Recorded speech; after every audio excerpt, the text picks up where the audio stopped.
Hey guys, welcome back to my channel. Today we're going to be discussing my top 10 romances. And we're going to go from the number 10 to the number 1 spot. And this list was much easier to make than I thought that it was going to be. I remember telling someone a couple weeks ago that I don't really read a ton of romance. Then I actually got to looking and I actually do read a lot of romance. I guess I just don't really think about it very much. But so here's going to be my list of my top 10 romances. The first one is going to be Starry Eyes by Jen Bennett. This one I read probably in 2020, 2021 maybe. It was right before I got out of a lot of that young adult fiction.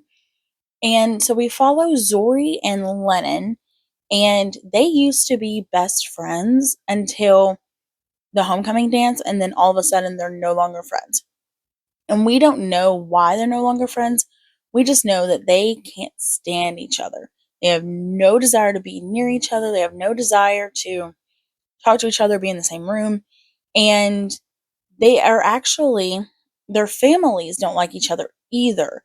And they have not liked each other for a really long time, well before they quit being friends. And so their families are actually pretty happy that they no longer have a friendship. And things happen and they end up going on a camping trip together. And then, due to circumstances, they end up getting left out in the middle of the wilderness, no cell phones, no nothing, by themselves. And so they have to rely on each other in order to survive the wilderness. As any traditional enemies to lovers, it is a filled with banter and the cutting remarks and being mean to each other. And I love that stuff. One of the things I also really like about this book is that not only is it enemies to lovers, but it's also second chance because of the fact that they were friends before everything even happened. And I really enjoyed watching their journey as they sorted out what had gone wrong back when. Number 9 on this list is P.S. I Like You by Casey West. This is also a young adult story. This follows Lily as she is in class one day and she's just zoning out, just doodling. And she writes some lyrics on her desk and she doesn't erase them like a normal person. But so she comes in the next day and somebody else has continued those lyrics on the desk. And so they kind of go back and forth and they start sending messages to each other through the writing on the desk. And then they end up actually leaving notes for each other. And this goes on for months. And so we follow Lily as she figures out who this person is because she's starting to fall for them and she wants to know who they are. But she's also pretty terrified to figure out who they are because, what if she doesn't like who they actually are? And so she starts to open up to this person and becomes really good friends with them without ever even knowing who they are. And Casey West does a really good job of making sure that her young adult fiction doesn't sound like they're really childish. And so it's super easy to enjoy, even if you are an adult. Number 8 on this list is Dating You, Hating You by Christina Lauren. We follow Carter and Evie, who originally met at a Halloween party, and they are from rival companies, and that doesn't even dampen their fire at all for each other. They're totally okay with it. But then their companies merge. And once their companies merge, now they're going out for the same position. And now all bets are off. They start sabotaging each other at every turn. And like this is lovers to enemies and then back to lovers. And it is so much fun watching them sabotage each other. Like they do things that I'm just like, I would not have done that at all. And I love enemies to lovers for this reason. It's very entertaining watching them do things to each other that, I definitely wouldn't do in real life. And I love Christina Lauren because she doesn't do anything that is irreparable. I hate that about the enemies to lovers trope is that sometimes why we're mad at each other is too big to overcome. Like it has to be big enough that it justifies us being enemies, but not so big that we can't overcome that later. And Christina Lauren does a really good job in this story. Book number 7 is Pucking Around by Emily Rath. In this book, we follow Rachel as she is taking on a new job in Florida with this hockey team as their physical therapist. And she had previously had a one night stand with this guy named Jake. And they knew it was a one night stand. They were fine with it being a one night stand, but he was like the most perfect guy. She really liked him. And they never interacted again. But then when she comes to this hockey team, he plays for this hockey team and he does not recognize her. And so it becomes a whole thing and she has to deal with that. And they also have these other people who she's also interested in. And this is a why choose romance. I did not know that going in. I thought we were going to have a love triangle, but it is a why choose romance. And so you get to deal with all of their polyamory and all their adventures and things like that as they figure out their relationship dynamics. And Emily Rath does a really good job of exploring relationship dynamics without making it seem too cheesy or without relying too heavily on the miscommunication stuff.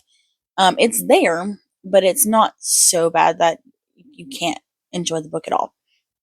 And so then the next book is also by Emily Rath, and it's in within the companion series of Pucking Around. And this one is Pucking Wild. And this one we follow Tess and Ryan.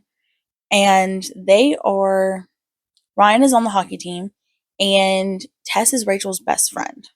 Tess and her husband are going through a messy divorce. She wants a divorce, and he is willing to ruin her life so that he can hold on to her, which, doesn't really work, right? Like, gonna be hold her against her will.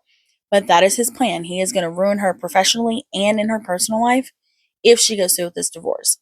And so she ends up fleeing to Florida to be with Rachel, and she ends up crashing at this house. And Ryan, who is now an injured hockey player and he's recovering from his injury, he needs a place to crash.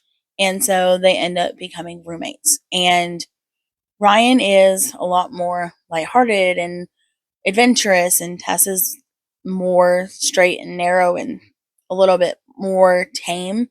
She has a wild side, but she tends to hold it under control. And so he starts to bring a lot of that out in her, and they start falling for each other, and sparks kind of fly.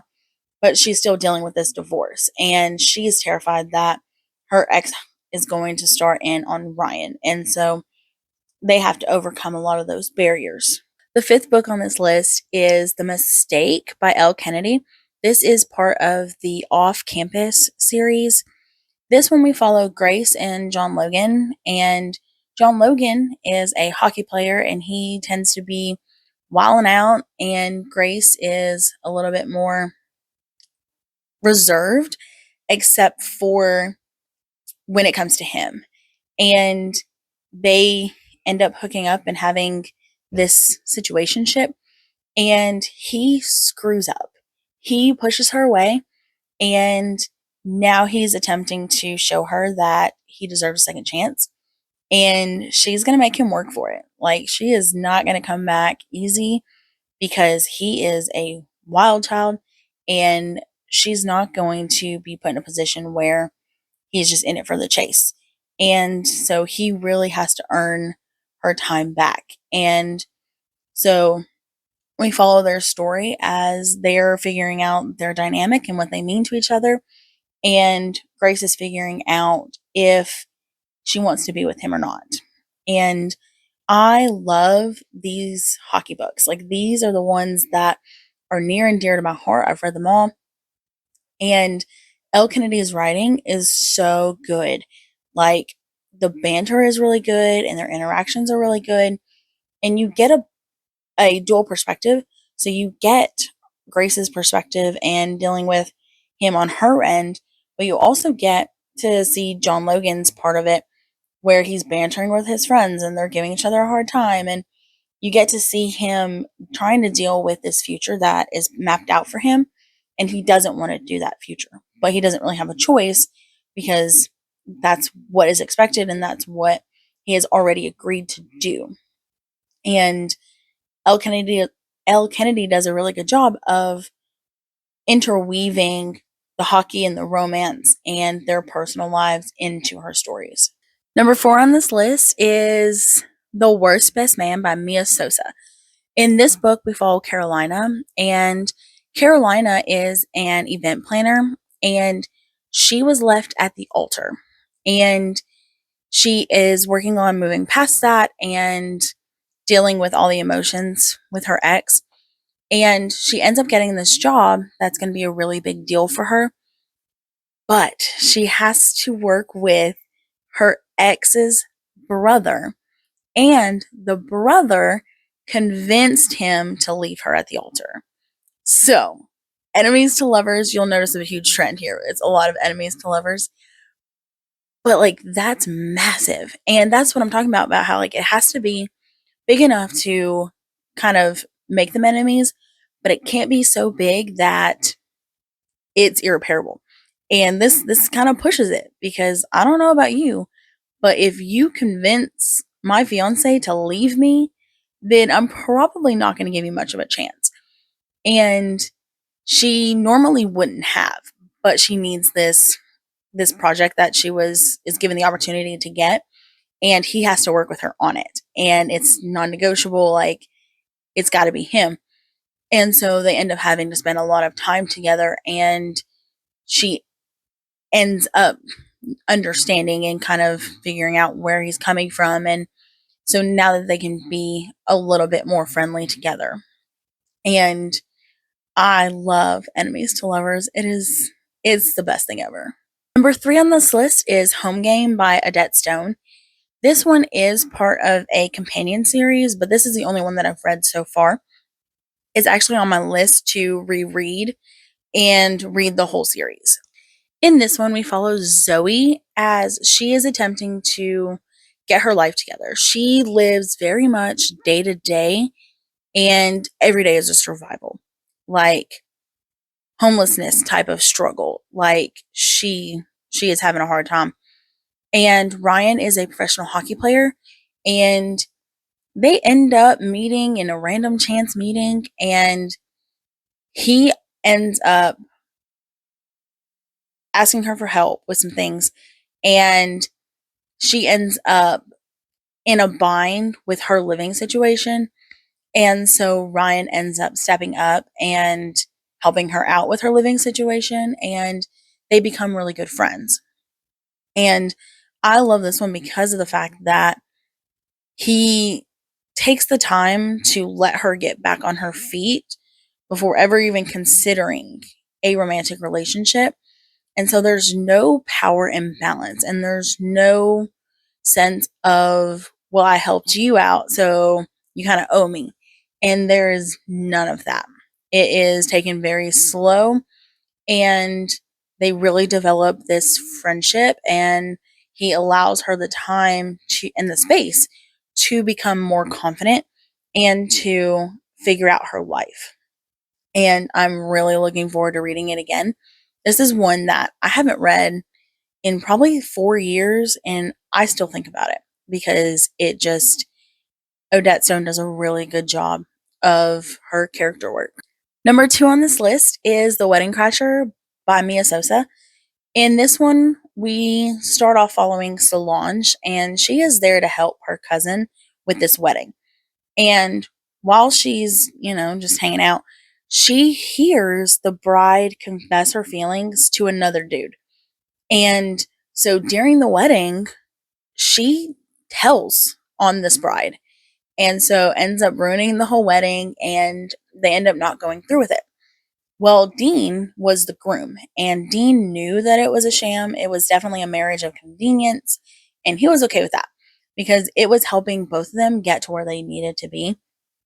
But so, because Solange messes up all his plans, he convinces her to participate in a fake dating scenario in order for him to impress his bosses and show his bosses that he's steady and stable and that he's ready for a partnership.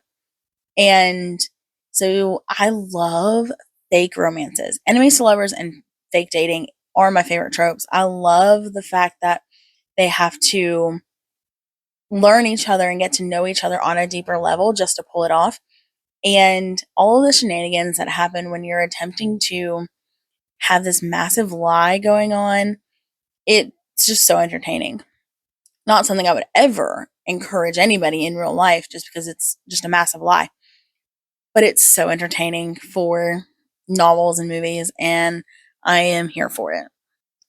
And then the number one book on this list is The Friend Zone by Abby Jimenez. This was my very first Abby Jimenez book, and I just found it in the bookstore, and I loved it. I flew through this book. It is so good.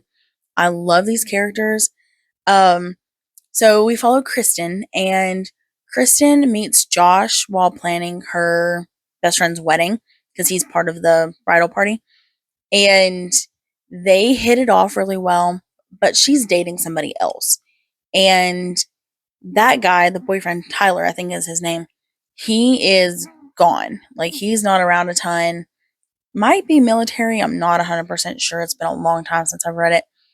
And so he's not around very much. And Josh comes in and helps do the things that Tyler can't when Tyler's not there.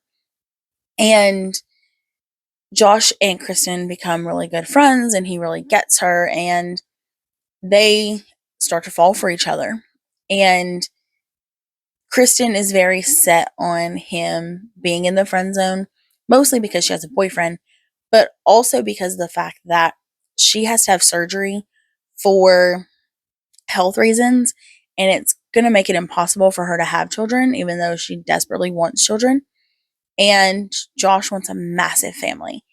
And so Kristen knows that he is better off without her. Like, he's better off finding somebody else. And so she doesn't even want to deal with that, even though the chemistry between them is undeniable. And I will go ahead and preface, this is not one of those cheating romances that is not romanticized here. It is very organic, and Josh is definitely a better fit for her if she can just get past the fact that he's better off without her. But so, yeah, these are my favorite romances. What romances do you recommend? Let me know in the comments, and I will see you in the next one.